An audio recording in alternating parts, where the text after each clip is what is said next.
C'est encore Maman Bouquet. Je reviens sur le cours sur l'âme, le corps et l'être vivant. Je vous ai dit l'autre jour que tout ce que Dieu a créé a une âme. Ce sont nos corps qui diffèrent. Le corps d'un homme, le corps d'une plante, le corps d'un oiseau, le corps d'un animal, le corps d'un poisson, le corps d'un insecte. Mais le fondement de tout, c'est l'âme. Et c'est le corps qui est le vêtement de l'âme.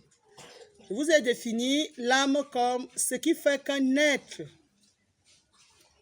soit ce qu'il est. Dans le cas de la banane, je redis, le corps est la peau de banane et l'âme est la banane proprement dite. Sauf que le corps est concret, l'âme est abstrait.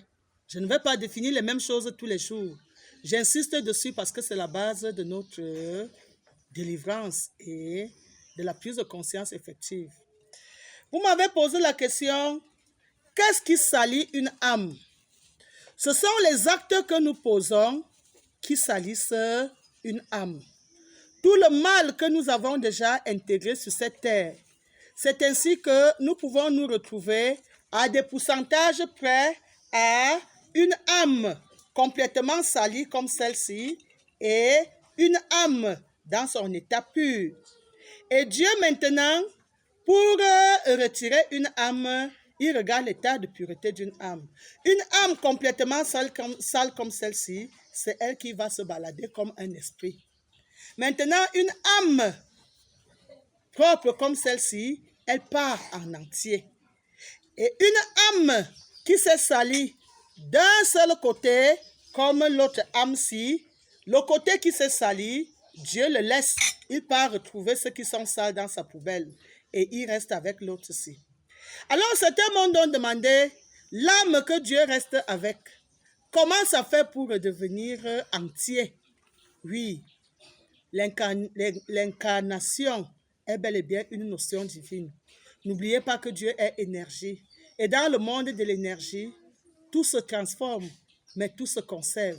D'un état à un autre, il y a conservation. Et le travail est l'un des éléments qui fournit l'énergie.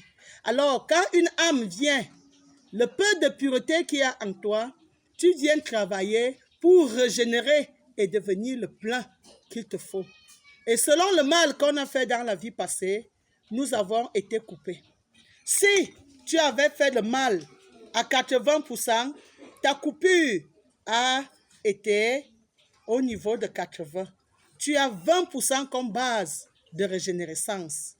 Mais si tu as fait du mal à 50%, tu as 50% pour ta régénérescence. Si tu as fait du mal à 10%, tu as 90% pour ta régénérescence. C'est pour ça qu'on dit, tu fais le bien, c'est ton bien. Tu fais le mal, c'est ton mal. On finit toujours par payer les actes que nous posons. Donc, quand Dieu insiste que chacun de nous prenne son jeu avec beaucoup de sérieux, je vous ai dit, c'est l'âme qui est le jeu. Le corps est le moi. C'est par ce corps que vous reconnaissez que vous êtes devant Maman Bouquet.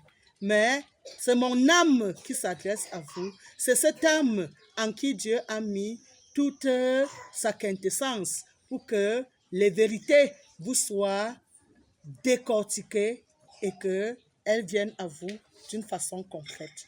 Alors, chacun de nous, dans son essence, a réellement besoin de Dieu. Je vous ai dit, il n'y a pas deux âmes qui se mettent ensemble pour qu'il y ait bébé âme. Il y a que chaque âme est unique, unique, unique. Deux âmes ne sont pas les mêmes. Quand bien même c'est les jumeaux, ils se ressemblent comme deux gouttes d'eau au niveau du physique, mais c'est deux âmes différentes. Et ces deux âmes, chacun doit poursuivre son chemin sur la terre. Oui, la notion qui dit que chacun pour soi, Dieu pour tous, n'est vrai qu'au niveau des âmes. Parce que tu n'iras pas répondre des actes posés par quelqu'un d'autre. Tu iras répondre des actes que toi-même tu as posés. Et c'est le bien que nous faisons au quotidien qui nous rachète C'est ce bien qui fait que notre âme régénère. Quand nous faisons du mal, nous sommes en train d'atrophier notre âme et qui finit par se sentir mal. Alors, mes bien-aimés, le cours sur le corps et l'âme appelle chacun de nous de prendre conscience des actes qu'il pose sur la terre, des actes qu'il pose. Tout se paye ici-bas. Le paradis ou l'enfer, c'est sur la même planète Terre-ci que tu peux vivre le paradis. Et le véritable paradis est celui qui nous rapproche de Dieu. Proche de Dieu, le paradis. Loin de Dieu, l'enfer. Et tout ce qu'on nous a enseigné sur la terre, jusqu'à ce jour, nous a plutôt éloignés de Dieu. C'est pour ça que les souffrances ont pris un élan si haut, ont dominé sur le bien. L'heure de faire un retour à l'Éternel, notre Dieu. Je vous ai dit l'autre jour, quand tu vois ton frère, tu as en face de toi l'œuvre de Dieu. Fais du bien à ton frère. Pense en bien vers ton frère. Pose des actes qui honorent Dieu. Quel vase es-tu? Un vase qui déshonore celui qui l'a fait?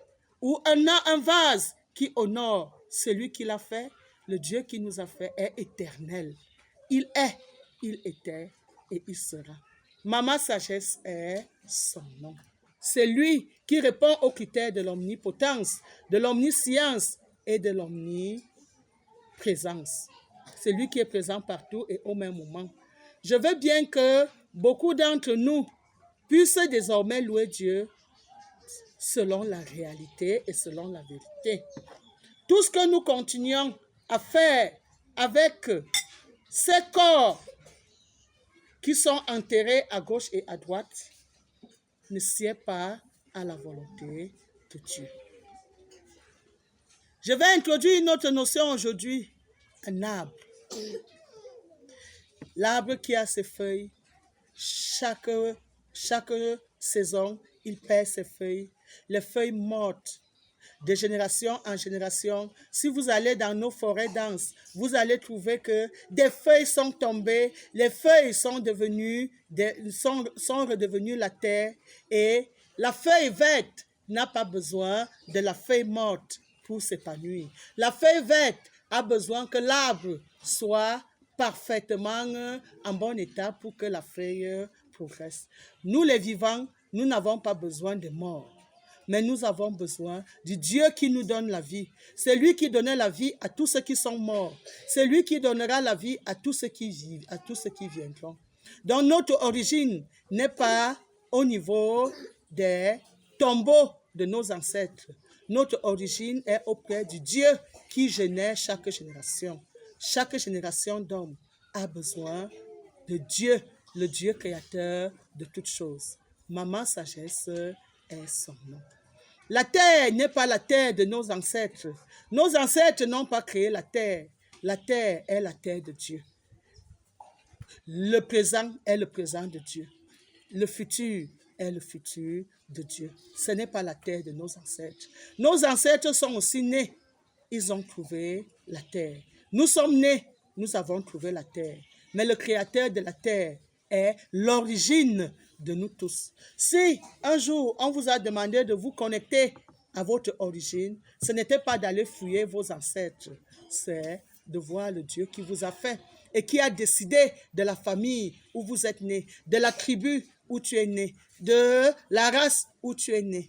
Et demandons donc à Dieu, chacun, qu'est-ce que nous sommes venus faire sur la terre? Qui nous éclaire, qui nous illumine, chacun à son niveau, et que chacun occupe sa place et fasse ce pourquoi il a été réellement créé. Chacun de nous est un investissement divin, une initiative divine, un projet divin, une préciosité divine, un secret divin, une responsabilité divine, son objet d'art. Dieu a tellement peiné pour nous sortir du néant à une existence que quand, d'une façon solennelle, nous louons des dieux qui ne nous ont pas créés, nous faisons affront. Et je vous dis la vérité, celui qui affronte Dieu, quel que soit qui tu es, tu finis toujours par perdre. Vous échouez parce que Dieu, lui, il est un gagnant. Il gagne sur tous les fronts. Il gagne toutes les guerres et il nous a encore gagnés. nous humains, retournons tôt ou tard vers le Dieu qui nous a fait, qui nous donne le souffle de vie et qui est le seul responsable de notre présence sur terre. Maman Sagesse est son nom. Ok, bien-aimés, je vous reviens très bientôt, Maman Bouquet.